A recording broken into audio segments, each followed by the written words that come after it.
Back on Earth, I was unafraid to face the lonely eternal night on the far side of the moon. However, I was clearly aware of the vast and terrifying unknowns that surrounded me. Michael Collins, the third astronaut on the Apollo 11 mission, was the first person to see the dark side of the moon. Wild rumors still swirl about what Collins actually saw during his solitary flight around Earth's satellite.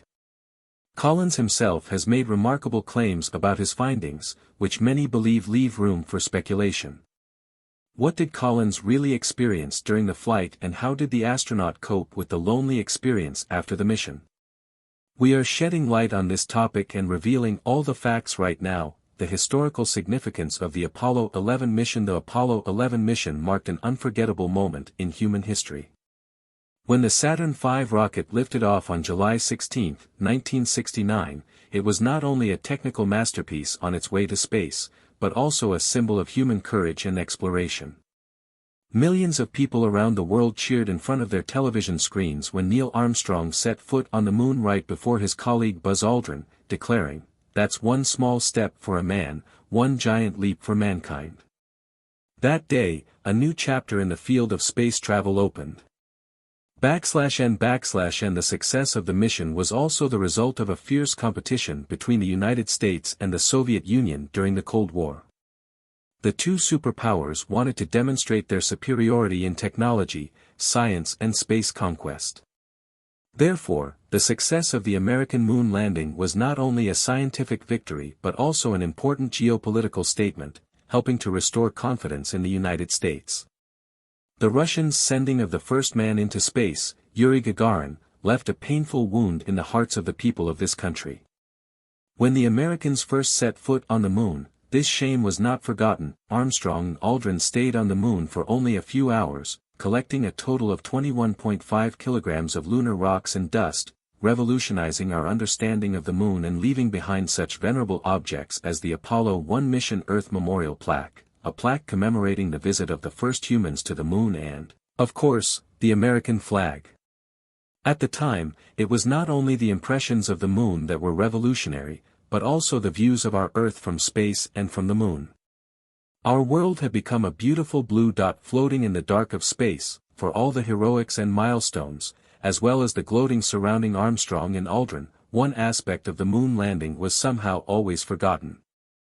This was true even in the 1960s and has remained largely unchanged to this day.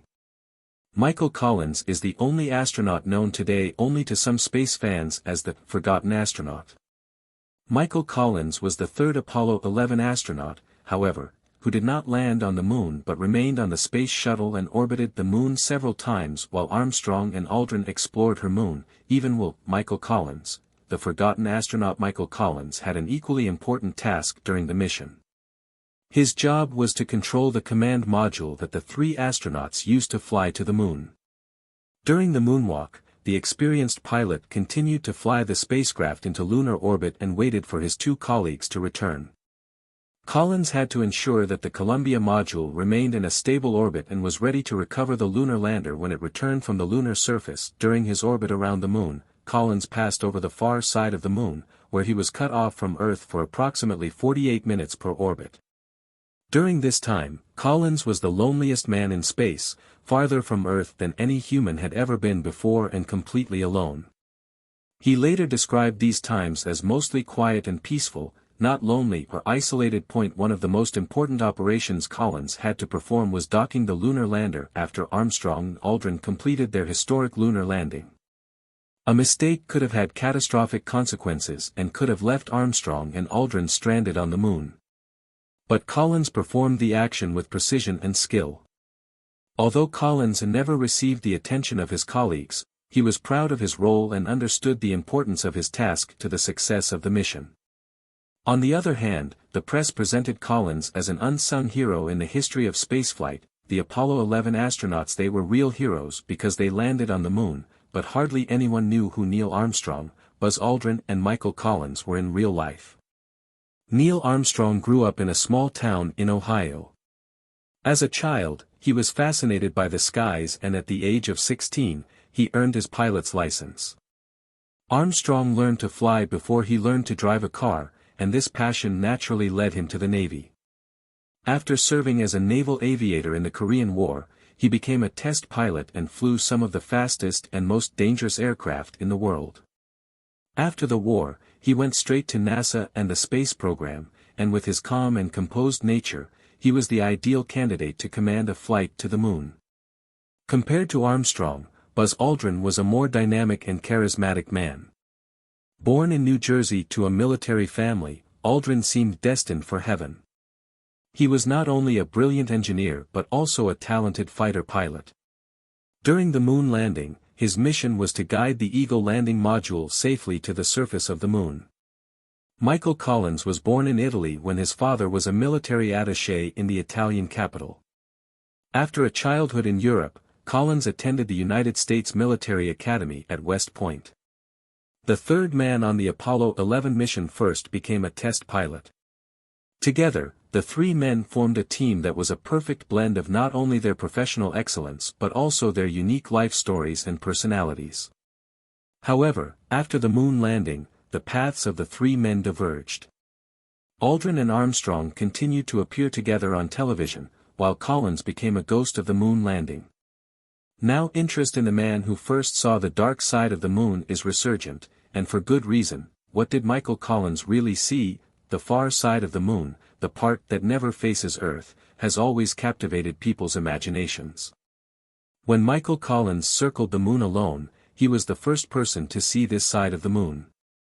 Today, wild rumors of spacecraft and the remains of an alien civilization swirl around the far side of the moon. During his orbit around the moon, Collins passed over the far side twice in about 48 minutes. Collins described the landscape in his memoir as rugged and cratered, from which an eerie but beautiful silence emanated. I was now alone, truly alone, and completely cut off from all known life. I was, if you had to count, 3 billion plus 2 on the far side of the moon, and one more who knows what on this side. Michael Collins was supposed to have written. UFO enthusiasts and researchers want to find clues hidden in the cryptic passages in Collins' book about what he actually saw. For decades, many images have been circulating online showing formations on the far side of the moon that look like giant spaceships or rocks that resemble the ruins of a building. What is the truth, fact or fiction? It is true that today we have a lot of satellite images of the hidden part of the moon. Even ordinary internet users can now zoom in on the published data at any time and explore the dark side of the moon. The official images show little or no evidence of the extraterrestrial hypothesis. But NASA insiders have repeatedly insisted that this is a massive hoax. Satellite imagery is censored and even meticulously edited by hundreds of technicians and image editors. There is no trace of any extraterrestrial power or remnants of spacecraft or buildings. All references are lost before the images are released to the public. All of the astronauts who visited and orbited the moon like Collins were reportedly given a no-speaking ban from the powers that be at NASA after their flights. Censored radio recordings even proved that Armstrong and Aldrin saw spacecraft on the moon. NASA categorically denies such claims, so we must continue to unravel what was really happening on the opposite side of the moon. Life after Apollo 11. After returning to Earth, the astronauts were questioned by journalists for much of their lives about extraterrestrials. Officially, they saw nothing. But then again, dozens of reports paint a different picture. Buzz Aldrin's sister reportedly admitted to a journalist one day that her brother had been muzzled and suffered greatly as a result. There are known quotes from Armstrong indicating that he privately suggested that he and his family were in danger when talking about certain events of the moon landing. Armstrong tried to escape the hype surrounding him just 2 years after the moon landing by leaving NASA and becoming a professor of aeronautical engineering at the University of Cincinnati. He later promoted various space and educational initiatives and served on the boards of several companies. Armstrong died in August 2012 at the age of 82 from complications following heart surgery. If he knew anything about aliens, he took that secret to the grave. Aldrin also left NASA in 1971 and tried his hand, with less success, as the commander of a U.S. Air Force test pilot school. The former hero's struggles with alcoholism and depression have fueled speculation about possible pressures and strange experiences during his moon flight. In his many books and memoirs, there are some delusions about problems with NASA and the pressure Aldrin faced during his experiments. However, we can only continue to speculate here. Aldrin is the only surviving Apollo 11 astronaut. In 2023, he celebrated his 93rd birthday and even married his longtime partner, Michael Collins, also retired from NASA shortly after Apollo 11 and largely disappeared from the scene. He initially held a low-profile civil service position at the U.S. State Department.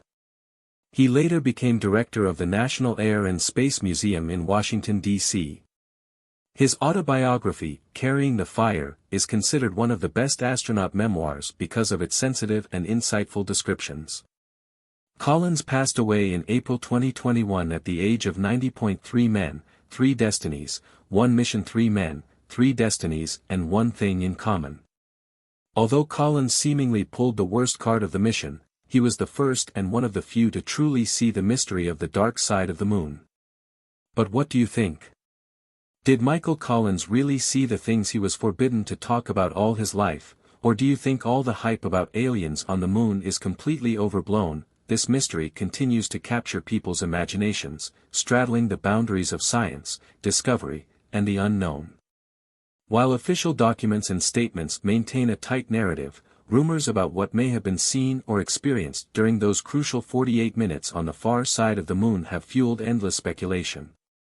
The truth may lie somewhere between the well-known achievements and the untold stories of those who ventured into the final frontier. The aftermath of speculation. The aftermath of the Apollo 11 mission and its success, as well as subsequent speculation about extraterrestrial life, has created enduring intrigue. This intrigue is not just about the technical achievements or geopolitical implications, but also about the profound and often disturbing possibilities that lie beyond our immediate understanding. When we reflect on what Michael Collins saw, we are drawn into a larger story about the human quest for knowledge and the pervasive curiosity that drives us to explore the universe. The journey beyond. In the years since Apollo 11, numerous missions have been launched to explore the Moon, Mars, and beyond. Each mission carries on the legacy of Apollo 11, serving as a reminder of what humanity can achieve when driven by the spirit of exploration. Yet the questions raised by Collins' journey to the dark side of the moon remain relevant. They powerfully remind us that despite our progress, much of the universe remains a mystery. Reflections on isolation. Collins' experience of being the loneliest person in the universe for those 48 minutes gives us a unique perspective on loneliness and human resilience. Her reflections on these times are not just about physical isolation, but also about the mental and emotional strength needed to face the unknown. Her journey is an inspiration to all who face seemingly insurmountable challenges, showing that even in the most isolated moments, one can find peace and purpose. Legacy and lessons. The legacy of Michael Collins and the Apollo 11 mission goes far beyond their historical significance. It includes lessons learned about teamwork, perseverance, and the never-ending quest for knowledge. The mission is a testament to what can be achieved when humanity unites for a common goal, pushing the boundaries of what is possible. The unanswered questions and lingering mysteries are part of this legacy, reminding us that the journey of exploration is far from over. Conclusion. Thinking back to the Apollo 11 mission and Michael Collins' mysterious experiments, we are reminded of the complexity and wonder of space exploration. The combination of known facts and speculative mysteries creates a story that continues to inspire and challenge us.